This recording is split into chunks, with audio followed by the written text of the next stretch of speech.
While the space shuttle was being loaded, the 5 astronauts fueled up for their trip skyward. We're joining the flight. This is Daybreak Saturday on CNN with Barry Judge from the CNN Center in Atlanta. Good morning. The countdown is proceeding on schedule for the liftoff of the Space Shuttle Discovery. CNN correspondent Tom Mintier joins us now with an update on those preparations. Tom? Good morning, Barry. The weather is improving at the Kennedy Space Center for the first time since April, more than 5 months. They have gotten past the fueling stage and managed to count down. They are at T-minus 20 minutes and holding right now. This is a live picture from the Kennedy Space Center. It's just starting to break a little bit this morning, and you can see a little bit of the cloud cover. They had a shower on the pad earlier this morning, but it now appears that most of the precipitation has moved out of the area. This is the 36th flight of the Space Shuttle program, but the first one since April 24th. It was on April 24th that the Hubble Space Telescope was deployed. It was deployed from Discovery. The other 2 shuttles, Columbia and Atlantis, are grounded because of the leaks. The critical period was about midnight last night when they went into the fueling of the space shuttle, and they detected no leaks this time. They came up with a tight ship, a ship that is holding onto the propellants, and not a real problem as far as the orbiter goes. CNN's John Zarella is at the Kennedy Space Center right now. John, they have to be pretty happy this morning that they do have a tight ship, and they've managed to take it down to 20 minutes. The weather is cooperating for the first time in a long time. Everything seems to be heading in the right direction. Boy, that sure is the truth, Tom. It's been a long time since we have seen a countdown go as smoothly as this. Even that countdown in April with Discovery, the same vehicle, the last time a shuttle flew was Discovery when it carried the Hubble Space Telescope. Even that countdown was originally marred by a couple of delays and change-outs of equipment before they finally did get off the ground there in April. So it has been a long time since NASA has been able to get this far down in the countdown and have one go so smoothly. Absolutely no glitches, no hardware problems, nothing to speak of at all. The Ulysses probe inside the shuttle is apparently in excellent condition, responding to commands being sent to it from Houston. So no problems there at all. And even the weather this morning. Originally thought that there might be rain showers in the area. Air Force meteorologists just told me that now they have a 100% chance, that's 100%, of no weather problems. So everything is looking good for a launch here in just over half an hour. Tom? You know, John, while everybody is paying attention to the problems with the leaks, very little has been said about Ulysses itself. There was a controversy, and anti-nuclear protesters went to court yesterday trying to stop this launch, but the Ulysses probe and its voyage to the sun is probably a major milestone that NASA was very concerned that would not be possible this year, given the shuttle fleet. It's going to take some time for it to make it to the sun. It'll have to go around Jupiter first, but studying the sun is something I'm sure that scientists are very excited about. Absolutely. They expect that they will learn a great deal of new knowledge by flying around the poles of the sun, and it is a 5-year mission. It's going to be about 1994, 95 by the time it actually reaches the sun and wraps up its investigations there. And, of course, being a nuclear-powered probe did result in, as you said, a flurry of anti-nuclear activity. But NASA had done an extensive study, literally trying as best it could to destroy an RTG. That's the canister that holds the radioisotope, the plutonium.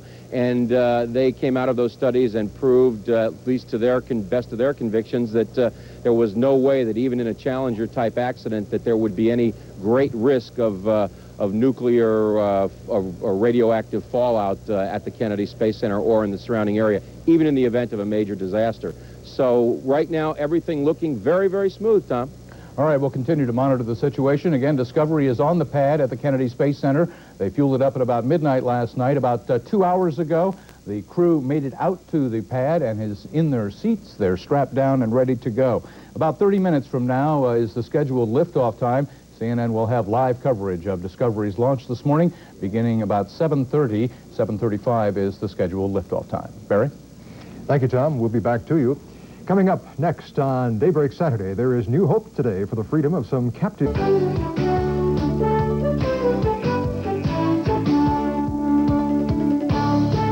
Playoffs on Sports Close-Up with Mark McKay. Then live coverage of the scheduled launch of the Space Shuttle Discovery. I'm Barry Judge at the CNN Center in Atlanta. Daybreak Saturday will continue at the top of the hour.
This is a CNN special report.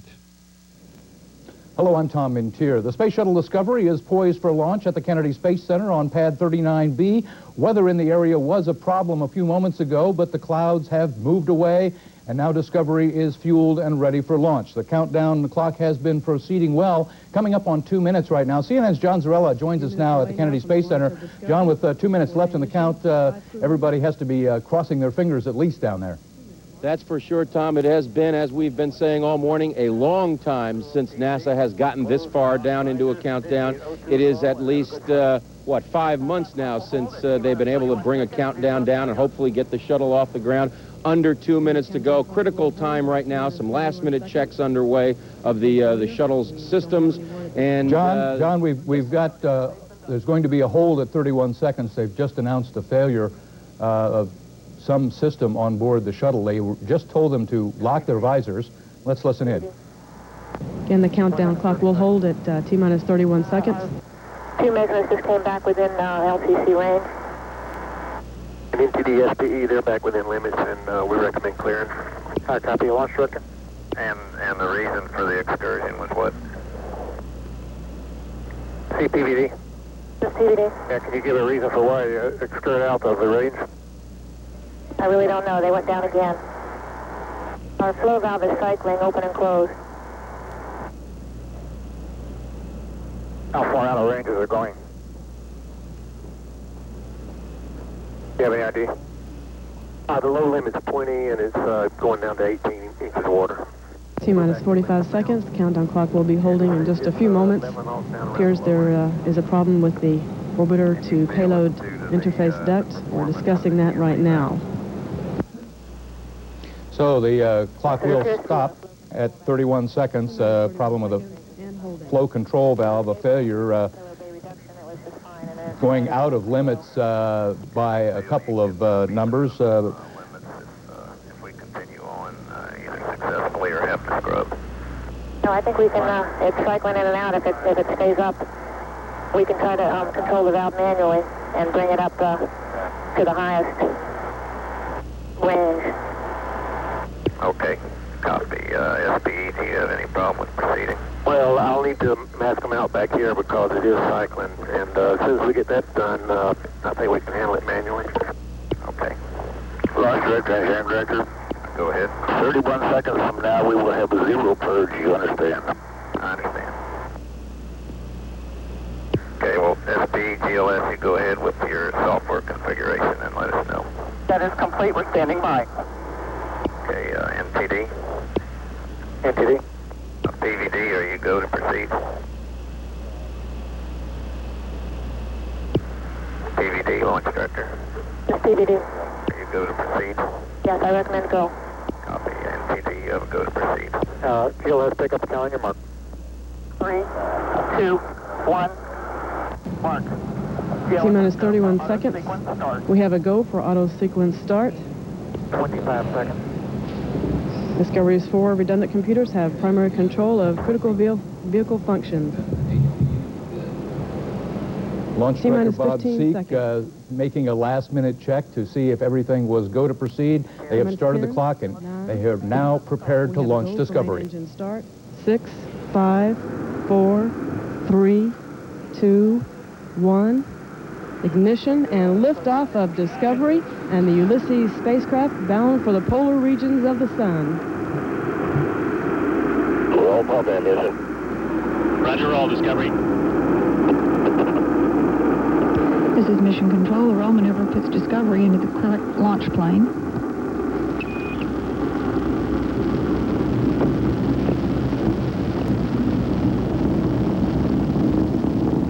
Guidance officer confirms a good roll maneuver. Engine's now throttling down in preparation for Discovery's passage through the maximum aerodynamic loads area.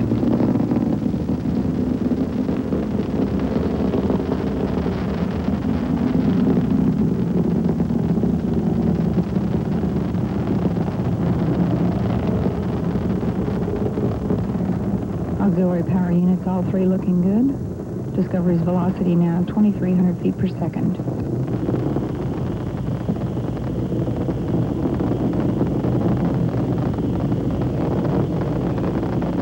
Discovery, go at throttle up. Go at throttle up. Go at throttle up. The go at throttle up call means that everything is working well aboard Discovery. All engines now back at 104% performance. Velocity is now 3,300 feet per second.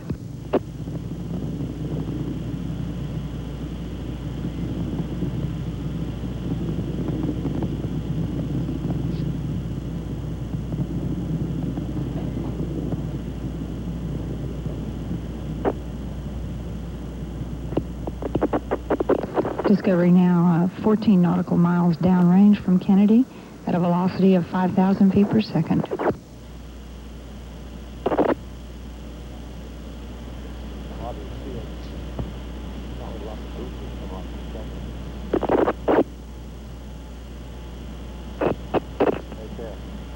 And we have separation of the solid rocket boosters.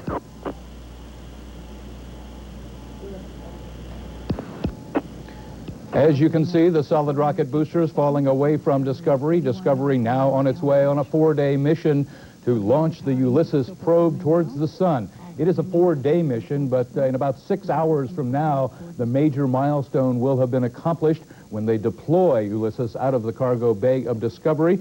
And we, of course, will bring that to you. We will not be able to bring it to you live because the space shuttle can't transmit that picture. But shortly after it is deployed on its way to the sun, they will bring down the tape, and we, of course, will bring it to you as soon as we get it. Again, Discovery, after some last-minute nail-biting, after 5 months of frustrations, foul-ups, and leaks, they're back in the space business. NASA is, with the successful liftoff this morning of Discovery on a 4-day mission.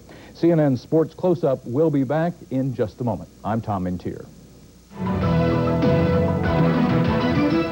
This has been a Roll pump ignition. Roger, roll, Discovery. This is Mission Control. The roll maneuver puts Discovery into the correct launch plane. Discovery is now on its way. The solid rocket booster separated right on time. The external tank is gone. They are in orbit. CNN's John Zarella joins us now from the Kennedy Space Center. John, again, last minute at the cliff, but NASA pressed forward. They needed a win, and they got one today. They sure did. They got one in the bank, and it's been a long time coming, but as we got into that hold and that problem, I was sitting thinking to myself, well, it wouldn't be NASA if they didn't provide us with a little bit of suspense on every one of these missions. It's become customary, but you were absolutely right. They finally were able to press ahead with the launch after 5 months, and Discovery has certainly become the workhorse of the shuttle fleet. As you recall, it got NASA back into space a couple of years ago after the long lapse after the Challenger accident, and then it flew in April, the last time a shuttle flew, and now got NASA back into space again. So Discovery has become the workhorse. They'll try to get Atlantis off the ground next month in early November. Its plan is to roll out next week to the launch pad, and they're going to play little musical shuttles. They're going to move Columbia, which is still sitting on pad A, over to pad B, where Discovery just took off from, and then move Atlantis out to Pad A for its launch in early November. So musical shuttles coming up, still problems with Columbia. Hopefully the problems with Atlantis are now also solved. They think they are, and perhaps we'll have 2 shuttle launches within about a month's time. Tom? As you can see in our replay, the solid rocket boosters are preparing to separate. John, you know, when you look at Discovery and the liftoff today, and it does put NASA back in the business, but it also offers them something to compare the problems with Columbia and Atlantis to. They now have one orbiter that they were able to fill successfully, and they have a benchmark that they can put up against the other 2 orbiters.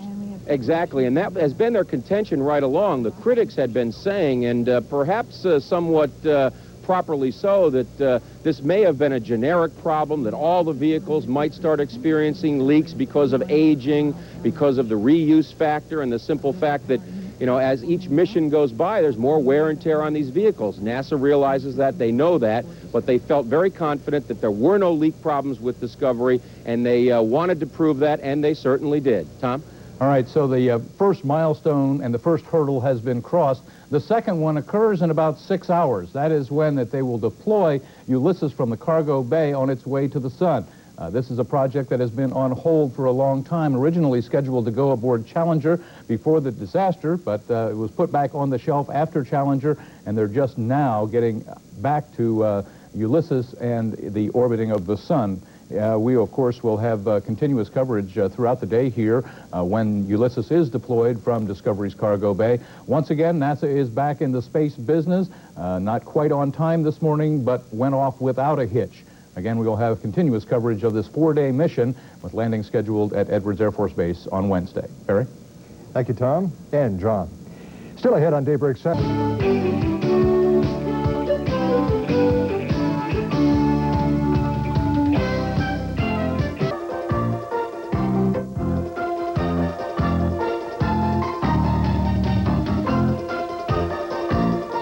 There's plenty of stormy weather to talk about this Saturday morning. Now to update our top story this morning, America's space program is back in business. NASA successfully launched the Space Shuttle Discovery just a short while ago. Discovery and its 5-man crew thundered towards space ferrying the Ulysses sun probe. The nuclear-powered Ulysses is expected to orbit over the sun's polar regions. It's a 5-year operation. This is the first space shuttle launch since last April. The entire space shuttle fleet had been grounded for some time following discoveries of fuel leaks and telescope problems. The shuttle Columbia and the shuttle Atlantis remain grounded because of hydrogen leaks. Next on CNN's Big Picture, the search for a budget package that Congress can vote for without getting... And the Ulysses spacecraft bound for the polar regions of the sun. In this case, the pictures definitely are worth 1,000 words. Good morning. I'm Barry Judge at the CNN Center in Atlanta. Elation over the successful launch of the Space Shuttle Discovery is tempered, though, by the threat of a government shutdown. With a thunderous roar from its huge engines, the Space Shuttle Discovery climbed high into space this morning. 3, 2, 1. Ignition and liftoff of Discovery and the Ulysses spacecraft bound for the polar regions of the sun. The successful launch is bound to boost morale at NASA, which has been battered lately because of a series of mechanical failures on the shuttle and other space probes. It's been 5 months since a spacecraft has flown. Tucked inside the cargo bay is a nuclear-powered space probe that will study the sun. It's scheduled to be deployed this afternoon. With the latest on the budget struggle now, in Washington, we go to the White House. And here is... Unlike other recent shuttle missions, this Discovery flight STS-41 has been on schedule. That's helped the 5-man crew avoid morale problems other shuttle flight crews faced when their missions were delayed. I think the morale is good, and as you get closer to a shuttle launch, the excitement gets greater, and I think our enthusiasm level is peaking just about the right time. And this is a shuttle crew with true enthusiasm in a wide range of areas. The crew contains an academic football All-American, a Navy SEAL, and a former Missouri Park Ranger. I look good in a Smokey Bear hat. Mission specialist Tom Akers will help deploy the European Space Agency's Ulysses solar probe. Akers is a former high school principal, but once his days in space end, Akers would love once again to be a forest ranger. So I wouldn't mind doing that, going back, and I mean, that's a great way to make a living, you know, being on the river and out in the woods. Besides his interest in spaceflight, mission specialist Bruce Melnick belongs to the Elks Lodge. He'll also become the first Coast Guard Academy graduate to fly in space. The Coast Guard has got some tremendous people working for it. We've got great pilots in the Coast Guard. We've got great engineers in the Coast Guard. And for me to be the one that got to get to do this first for the Coast Guard is truly an honor. 3 crew members are rookies. Mission Specialist Bill Shepard and Commander Dick Richards will fly their second shuttle missions. Both flew previous Department of Defense flights. Shepard is a former Navy SEAL and a believer in the future of the space program. I feel very strongly that the people out in the country are solidly behind us, and they want to see us exert leadership in space. This Discovery launch marks pilot Bob Cabaña's first space trip. Turned down as an astronaut candidate in 1984, the Marine test pilot reapplied 1 year later and was accepted. He recognizes NASA faces problems, but believes NASA will overcome them. I also see a lot of hard-working, dedicated folks that are extremely bright, doing everything they can to make sure things are right. Crew members are not worried about the controversial power plant in the Ulysses solar probe. It contains highly toxic plutonium oxide. 22 other space flights use the power plant, most recently Galileo. The astronauts believe it's proven and should not cause a problem. Mike Capps, CNN at the Johnson Space Center. Now you know more about the 5 members of the Space Shuttle crew aboard Discovery, not exactly household names. The big orbiter lifted off this morning from the Kennedy Space Center. We're looking at live pictures now from the payload bay. On board a nuclear-powered probe that will study the sun. The Ulysses spacecraft will be deployed later this afternoon. It will reach the sun sometime in 1994. Today's liftoff was 12 minutes late because of some rain near the launch pad and a minor technical glitch that forced the countdown into a hold at the 31-second mark. Thanks to the budget standoff between the President and Congress, the U.S. government is now out of money. Up next, I'm Barry Judge in Atlanta. We'll have more news for you at the top of the hour.